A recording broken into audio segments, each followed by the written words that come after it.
Dans la relation de couple, ce sont des choses qui peuvent blesser l'autre. Le mariage coutumier, qui ne connaissait pas du tout. Beaucoup dialoguer, ça c'est vraiment la clé.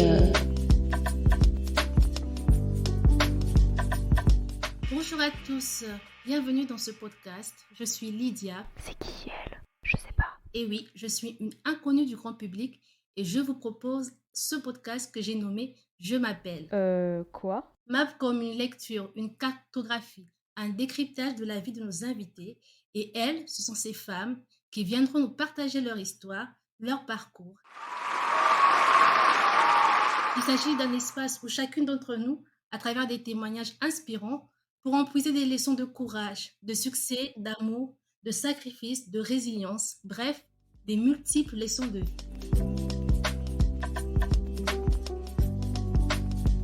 Tout de suite, notre 7e invitée, elle s'appelle Rachel et nous allons parler du thème couple mixte, avantages, inconvénients et challenges. Bonjour Rachel, Bonjour Lydia.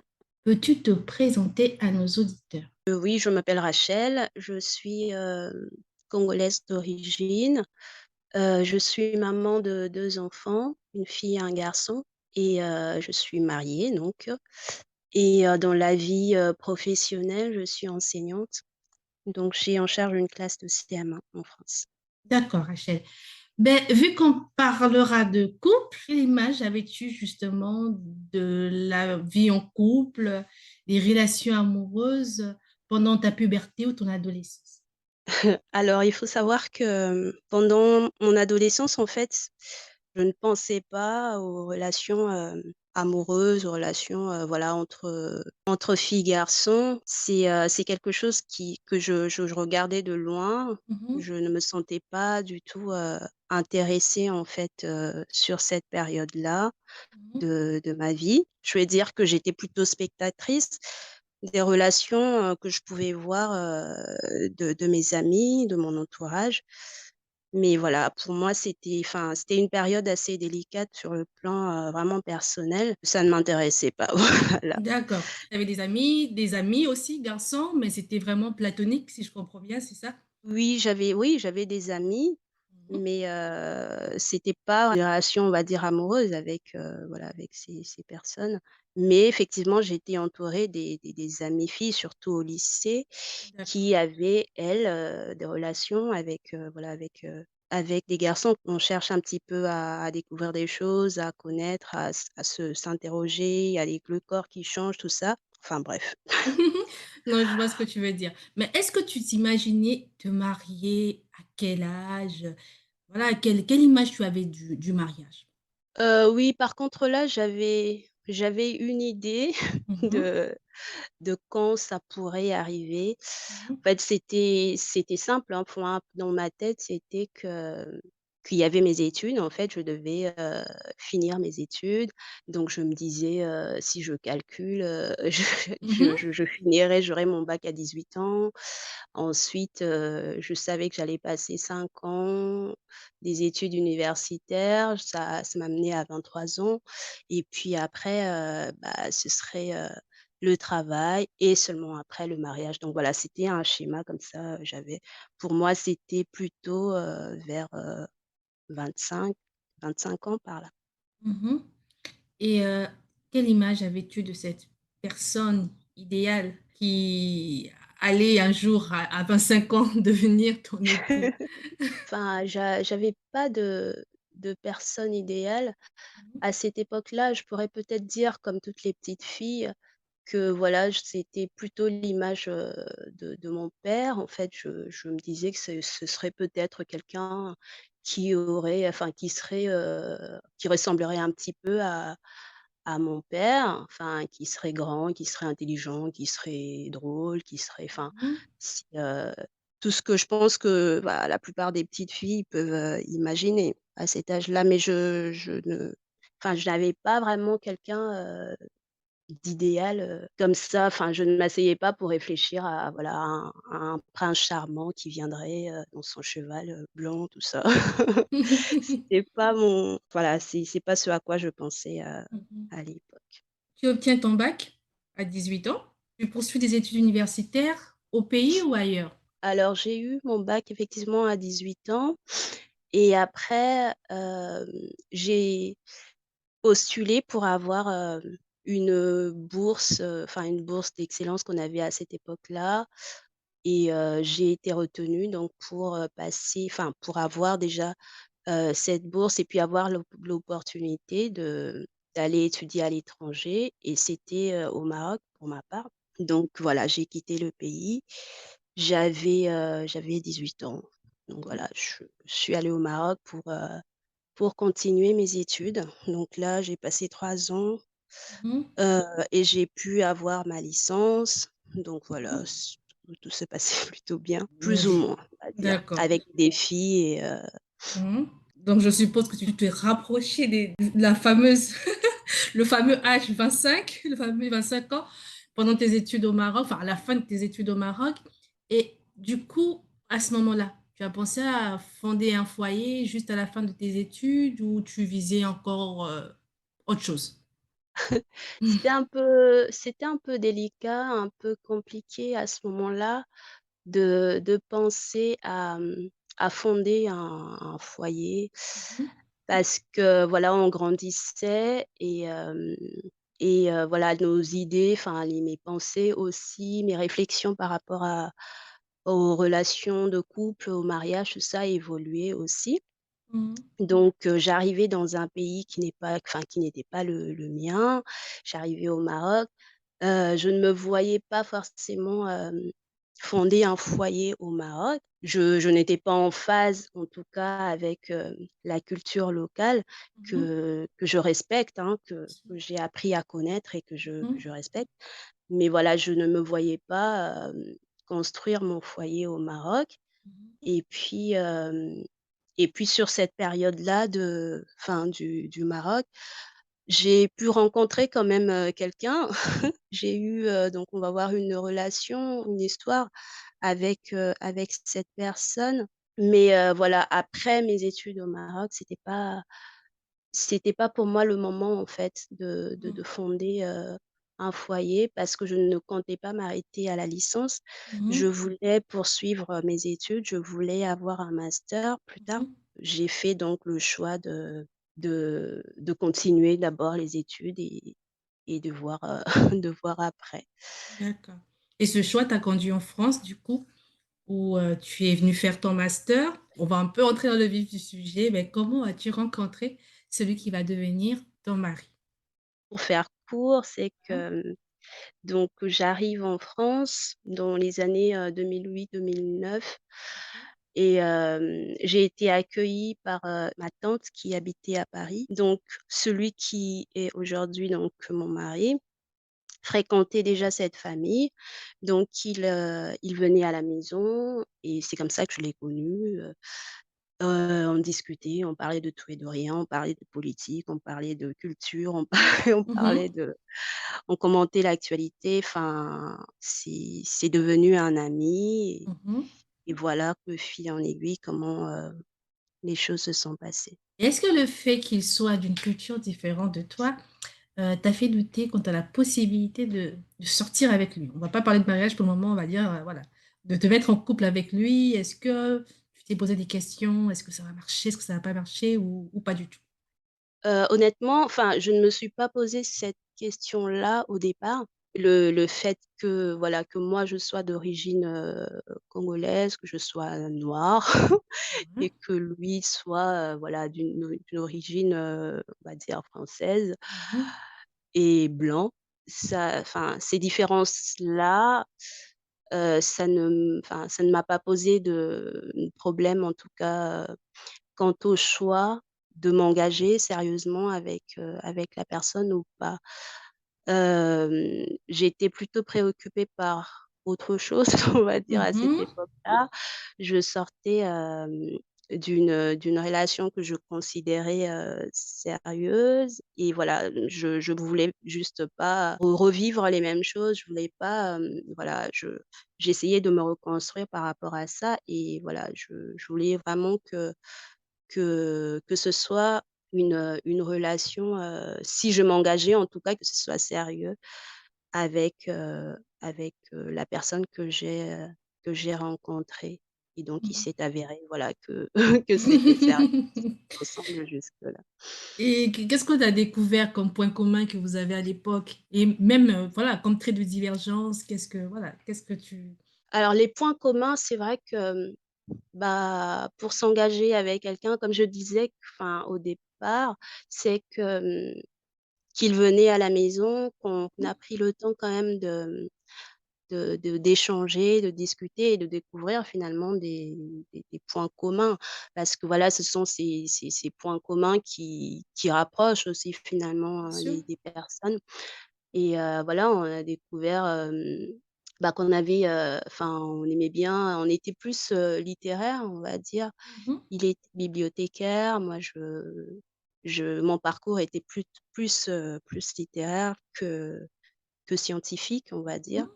et donc sur ce point-là, on s'entendait bien et Et- aussi, enfin, on était intéressés par, toute forme d'expression, artistique. Donc on sortait beaucoup, on allait voir, du théâtre, on allait voir, enfin, on allait au cinéma, on voilà, on se baladait, enfin, on aime bien aller découvrir comme ça des lieux et voilà, ça c'est des points communs que j'ai trouvés, en fait, en cette personne et puis aussi, j'ai découvert aussi, enfin, certaines valeurs Mhm. qu'on partageait en commun, comme, bah, le respect, comme, l'empathie. C'est quelqu'un qui est aussi empathique. Donc voilà, enfin, ce sont vraiment des choses qui ont fait qu'on s'est rapprochés et les divergences, enfin, Mhm. dans tous les couples, on n'a pas eu la même éducation, Mhm. on n'a pas eu les mêmes parents, ce qui est normal. Bien sûr. On n'est pas issus des mêmes familles, donc forcément, on n'a pas grandi dans des environnements, similaires. Donc voilà, nos divergences étaient plus, dans la manière d'expliquer les choses peut-être, dans la façon de réfléchir, enfin et le principal, je pense que ce sont les valeurs qui nous ont plus, rapprochés. Mhm. Et est-ce que dès le départ, vous projetiez de vous marier ou ça a été un processus? Dès le départ, on savait, enfin, on était d'accord sur le fait que c'était une, relation qui était sérieuse. Bizarrement, on pensait, à fonder un foyer, on pensait à avoir, des enfants, le nombre d'enfants et ainsi de suite. Mais le mariage en tant que tel, c'est quelque chose qui est vraiment ancré dans la société dans laquelle on vit et en fonction de la société, enfin, on a, des cheminements qui peuvent être différents, en fait. Donc pour moi, j'avais un cheminement issu, on va dire, peut-être de mon éducation. Enfin, si je peux caricaturer, je veux dire que, bah, les personnes se rencontrent, ensuite, bah, ils se marient, Mhm. après se marier, ils emménagent ensemble.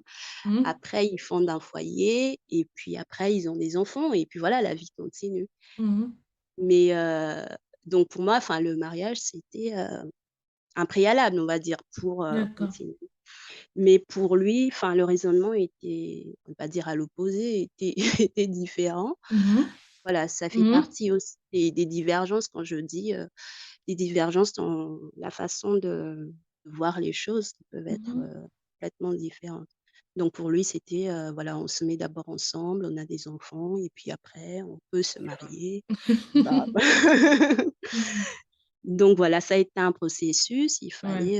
voilà, il fallait discuter, il fallait, trouver, enfin faire des compromis, essayer de faire comprendre, à l'autre ses convictions. Enfin, c'est vraiment ça toujours l'enjeu dans ce Mhm. qui est, couple mixte en fait.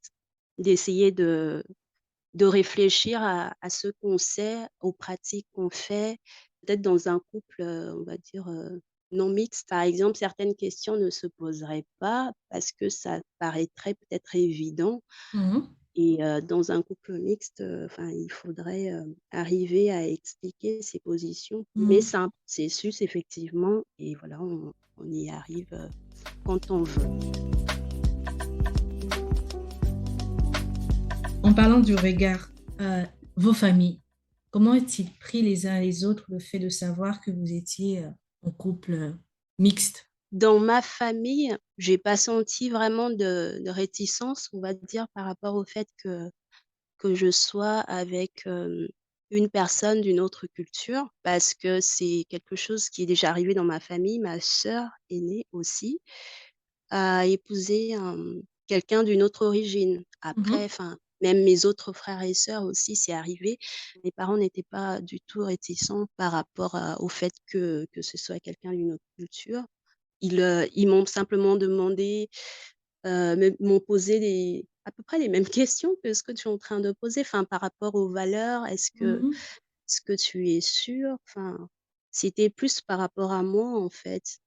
À d'accord. partir du moment où je leur ai dit que j'étais sûre, enfin, ils étaient prêts à nous soutenir et ça s'est très bien passé de ce côté-là, en tout cas.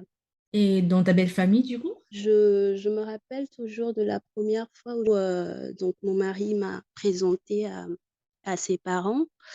Je les ai trouvés vraiment, très très ouverts. C'était des personnes qui m'ont accueillie, en fait, chez eux sans, enfin, en plus, c'était pour la fête de Noël, Ok. sans jugement, on va dire. J'ai été très bien accueillie, en tout cas dès le premier jour, donc je me suis sentie aussi très bien Mhm, parce que, voilà, j'ai retrouvé et ces mêmes valeurs aussi dans ses parents, en fait, je veux dire dans son environnement, familial. Donc voilà, j'ai retrouvé un couple, qui me faisait penser au couple, enfin, je veux dire de mes parents et ça m'a beaucoup, marquée et intéressée finalement. du coup, il y a eu un préalable que tu as quand même réussi à imposer à ton mari avant d'emménager avec lui. C'est le mariage coutumier, qu'il ne connaissait pas du tout.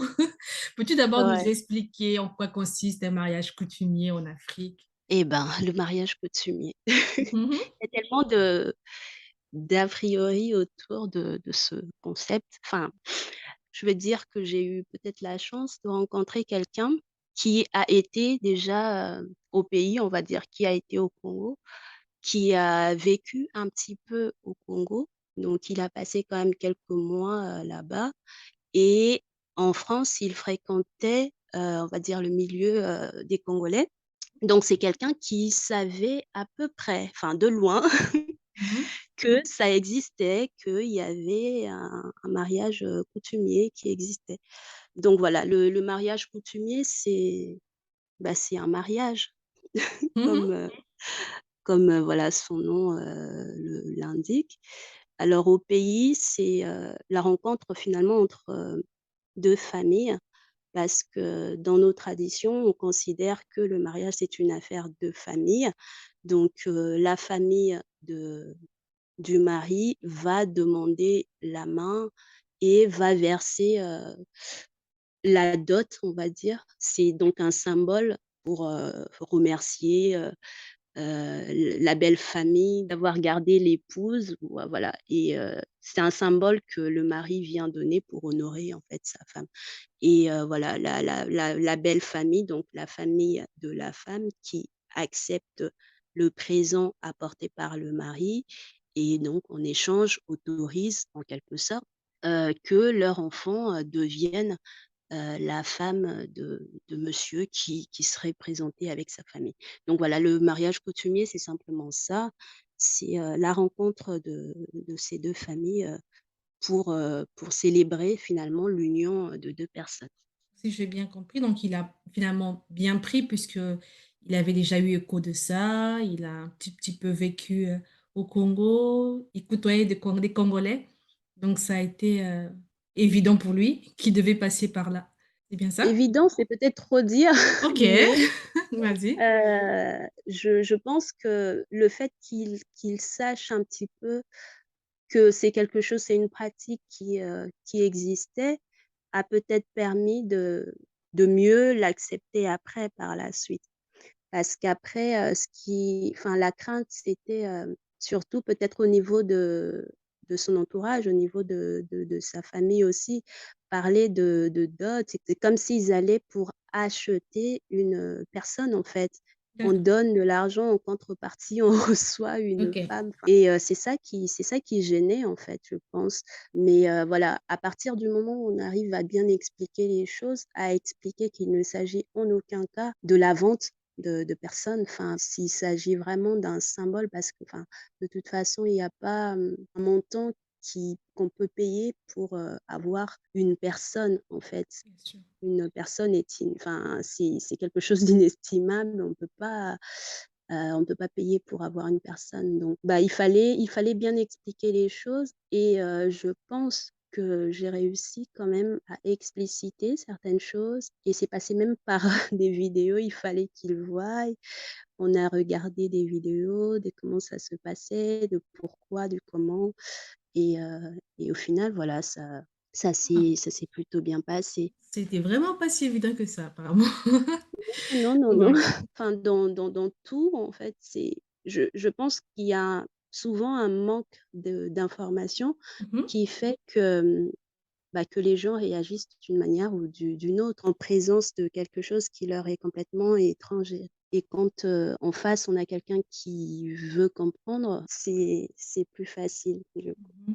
donc voilà, ça a été fait. Il a versé la dot auprès de mon père et donc ici, on a aussi célébré à notre manière D'accord. ce qui s'est passé, au pays du coup. Et du coup, donc là, maintenant, vous emménagez ensemble officiellement. Quand je dis officiellement, c'est les familles, en tout cas, sont au courant que vous Oui. emménagez ensemble. Vivre ensemble au quotidien a-t-il fait apparaître un choc des cultures? Est-ce qu'il y a eu un décalage entre le couple que vous étiez avant et après? OK, oui. Oui, bah, effectivement, quand on se voit, 2-3 heures par jour, même si on se voyait 6 heures par jour Mmh. et le fait de rester 24 heures, sur 24, dans une même, maison, c'est complètement différent. On arrive à se découvrir et donc voilà, c'était voilà et différent, de ce qu'on pouvait, vivre avant de se marier et d'emménager ensemble. Ça arrive que ce Oui. soit à tous les couples. Mais en fait, c'est vraiment est-ce qu'il y a eu des habitudes au quotidien, vraiment, c'est vraiment ça le choc de culture? Est-ce que voilà, il y avait des choses, le petit déjeuner peut-être se fait autrement, dans sa culture et toi autrement? Enfin, est-ce qu'il y avait vraiment des petits détails comme ça, qui t'ont fait comprendre que: «Oups, c'est un choc de culture»? Oui, enfin, c'est tous les jours, hein, c'est même Mmh. aujourd'hui encore, OK. enfin, le le choc de culture, c'est évident, on le vit, on le voit. Par exemple, si je prends l'exemple justement de la nourriture, bah, moi j'étais habituée, enfin, à manger du riz, par exemple. Je peux manger, voilà, du riz, tous les jours, moi ça ne Mmh. me pose aucun problème Mmh. et lui était habitué aux pommes de terre, enfin et Ouais, il peut ouais. en manger tous les jours, ça lui posait pas de problème. Donc il y a des repas spécifiques de mon pays que je fais et que lui, il peut, voilà, il peut goûter, mais après il peut pas, voilà, il peut pas le il peut pas non plus le manger, tous les jours et voilà, c'est tous les jours quand on pense à quoi manger, on essaye de faire, attention à ces petits détails. C'est des détails, mais c'est c'est Ouais. la vie justement au quotidien. Ça, c'est la différence. Après, il y a aussi, voilà, au niveau de musique qui peut être différent aussi. Moi, je suis plutôt gospel, plutôt rumba, tout ça, mais Mmh. lui, c'est un autre style de musique. Bah, le fait de recevoir, la famille, la famille à la maison, moi ça ne me dérange pas que quelqu'un passe, me dise, «Oui, je passerai demain, si vous êtes là, je passe» ou même, le jour J, la personne qui débarque, ça peut arriver. Alors que, dans sa perception, il y a une autre façon de procéder peut-être, il y a un peu moins de protocole, on va dire, chez moi que chez lui. Bah, c'est des détails qui font qu'on s'aperçoit, vraiment des différences au quotidien. Il faut prendre le temps de discuter, d'échanger quand on ne partage pas encore le même logement. Moi, je pense que nous, dans mon cas en tout cas, on évitait des sujets qui fâchaient par rapport aux différences de culture, enfin, à notre, vision de nos pays respectifs. Tu vois, par exemple, le fait d'être, issu d'un pays, entre guillemets, «sous-développé», ça ne fait pas de voilà, de toutes les personnes qui vivent là, sous-développées, dans tous les points.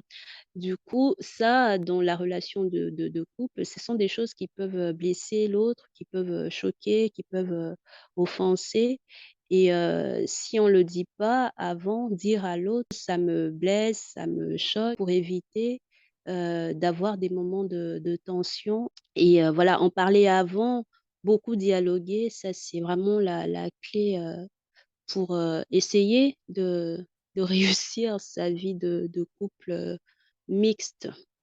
Merci Rachel pour cette belle conclusion. Nous continuerons du coup au prochain épisode où tu vas justement nous parler de comment ça s'est passé quand les enfants sont arrivés.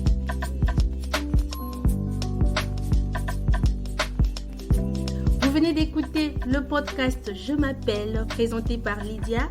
N'hésitez pas à vous abonner et à mettre un like pour ne rien rater de la suite.